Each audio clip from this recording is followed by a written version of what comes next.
পালিয়ে যাওয়ার পর এতদিন চুপ থাকলেও এবার তার দেশ ছেড়ে পালানো নিয়ে মুখ খুলেছেন সাবেক এই মন্ত্রী। সম্প্রতি ভারতীয় গণমাধ্যম ইন্ডিয়ান এক্সপ্রেসকে সাক্ষাৎকার দিয়েছেন সাবেক স্বরাষ্ট্রমন্ত্রী আসাদুজ্জামান খান কামাল। কখনো মনে হয়েছে যে এই শেখ হাসিনা এবং শেখ রেহানা এই দুইটাও সেই দিন নাই হয়ে যাওয়াটা উচিত ছিল, এরকম মনে হয়েছে স্যার? দর্শক, পালিয়ে যাওয়ার পরে এই প্রথম সাবেক স্বরাষ্ট্রমন্ত্রী আসাদুজ্জামান খান কামাল শেখ হাসিনাকে নিয়ে মুখ খুলেছেন এবং এমন মন্তব্য তিনি করেছেন যেটি শুনলে আপনিও রীতিমতো অবাক হয়ে যেতে পারেন। দর্শক, ভিডিওর থাম্বনেল দেখিয়ে হয়তো বা বুঝে গিয়েছেন, তবে বিস্তারিত দেখবেন এই ভিডিওতে। ধৈর্য সহকারে সম্পূর্ণ ভিডিওটি দেখার জন্য ধন্যবাদ। এরকম নিত্য নতুন ভিডিও পেতে চ্যানেলটিকে সাবস্ক্রাইব করে রাখুন। তো চলুন আমরা শুনি আসাদুজ্জামান খান কি বলেন। ভিডিওতে যাকে উদ্দেশ্য করে পুলিশ সদস্য কথাগুলো বলছিলেন তিনি আওয়ামী সরকারের সাবেক স্বরাষ্ট্রমন্ত্রী আসাদুজ্জামান খান কামাল। ছাত্র জনতা হত্যার নির্মম বর্ণনা সহ ভিডিও ছড়িয়ে পড়লে ক্ষোভে ফেটে পড়ে সাধারণ মানুষ। এমন হত্যাকাণ্ডের কারণে 5 আগস্টের পর শেখ হাসিনা সহ দেশ ছেড়ে পালিয়েছেন আওয়ামী লীগের প্রথম সারির প্রায় সব নেতাই। পলাতকদের সেই তালিকায় আছেন ছাত্রদের ওপর গুলির নির্দেশ দেওয়া আসাদুজ্জামান খান কামালও।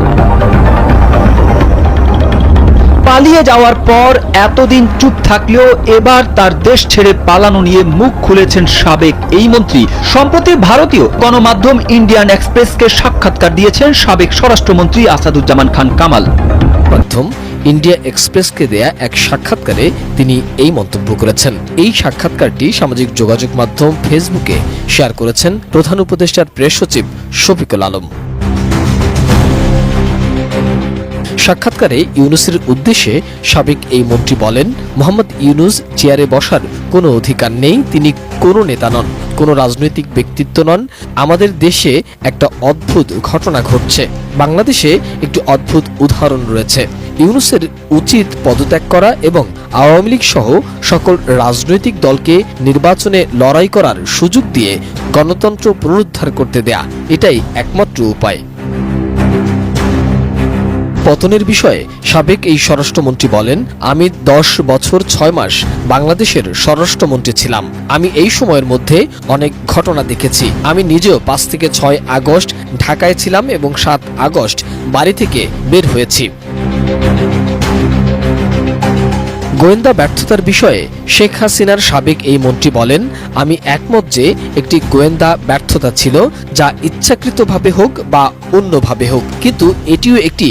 দর্শক, এতক্ষণ পর্যন্ত আপনারা শুনলেন আসাদুজ্জামান খান কামালের বক্তব্য। তো আপনাদের মতামত কিংবা মন্তব্য কি সেটি আমাদেরকে জানাবেন। এবার আপনাদেরকে দেখাবো যে সেদিন যদি শেখ হাসিনা মারা যেত তবেই সেটা ভালো ছিল। কি বলছেন হঠাৎ, চলুন দেখি এই লাইভটিতে। শেখ হাসিনা এবং শেখ রেহানা এই দুইটাও সেই দিন নাই হয়ে যাওয়াটা উচিত ছিল, এরকম মনে হয়েছে স্যার? 15 আগস্ট 1975 সেদিন সকাল থেকে রেডিওতে ঘোষণা হচ্ছিল শেখ মুজিব ইজ ডেড। কেন শেখ মুজিবুর রহমানের বিরুদ্ধে সেনাবাহিনীর কূ? কেন বা সপরিবারে হত্যা করা হলো?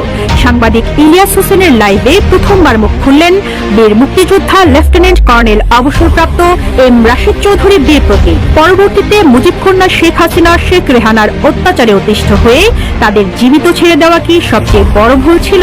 এমন প্রশ্নের উত্তর দিয়েছেন রাশিদ চৌধুরী। শুক্রবার রাতে ইলিয়াস হোসেনের ইউটিউব চ্যানেলে লাইভে যুক্ত হন সাবেক এই সামরিক কর্মকর্তা। এই আলোচনায় তিনি জানান কিভাবে শেখ মুজিব হত্যাকাণ্ডের সঙ্গে তিনি জড়িত ছিলেন। 15 আগস্টের হত্যাকাণ্ড কেন ঘটালেন জানতে চাইলে রাশিদ চৌধুরী বলেন, যুদ্ধের পর দেশের অবস্থা দেখে তারা হতাশ হন। 1972 থেকে 75 সালের দুর্ভিক্ষ ও লুটপাট এবং বাকশাল গঠনের পর মুজিবের ব্যাপারে চিন্তাভাবনা আরো গভীর হয়।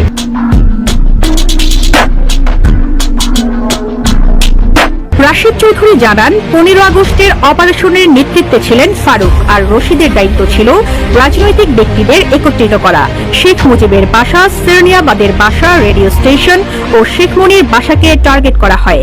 মেজর ডালিম রেডিও স্টেশন ও সেরনিয়াবাদের বাসার দায়িত্বে ছিলেন, আর রাশিদ চৌধুরী ছিলেন রেডিও স্টেশনের ডালিমের অধীনে। তিনি বলেন, ভোরের দিকে রেডিও স্টেশন টেকেন ওভার করে ভাষণ দেওয়ার জন্য প্রস্তুত করেন এবং পরে ডালিম এসে তাকে জড়িয়ে ধরে বলেছিলেন, উই হ্যাভ ডান ইট। রাশেদ চৌধুরী বলেন, অপারেশনে যাওয়ার আগেও তারা জানতেন না মুজিবের ভাগ্যে কি হবে। তিনি জেনেছেন মুজিবকে বাসায় মারার কোনো প্ল্যান ছিল না, পরিকল্পনা ছিল তাকে অ্যারেস্ট করে সোহরাওয়ার্দী উদ্যানে নিয়ে সামারি কোর্ট মার্শাল করা। মুজিবের বাসভবনে কি ঘটেছিল সরাসরি দেখেননি, পরবর্তীতে জেনেছেন রাশেদ চৌধুরী। তার বইয়ে মেজর বজলুল হুদার স্টেটমেন্টে উল্লেখ রয়েছে, তিনি সৈন্য নিয়ে ভোরে মুজিবের বাসভবনে পৌঁছে সুবেদারকে জানান, army has taken over, Mujib is no more in power. Sheikh Kamal ও সুলতানা প্রথমে গোলাগুলি শুরু করেন। শেখ কামাল সিঁড়ি দিয়ে নিচে নেমে আসছিলেন, গুলি করতে করতে চিৎকার করছিলেন। দোতলা থেকে গুলি এসে এক সিপাহী মারা গেলে একজন গালি দিয়ে বলেছিলেন, গোষ্ঠী শুদ্ধ মেরে দে। শেখ মুজিবের বাসার চাকরও স্বীকার করেছে যে গোলাগুলি প্রথমে তারা শুরু করেছিলেন। পরে সিপাহীরা গেট ভেঙে ভেতরে ঢুকে যায় আর হুদা লোকজন নিয়ে প্রবেশ করেন। সে সময় শেখ কামাল মারা যান।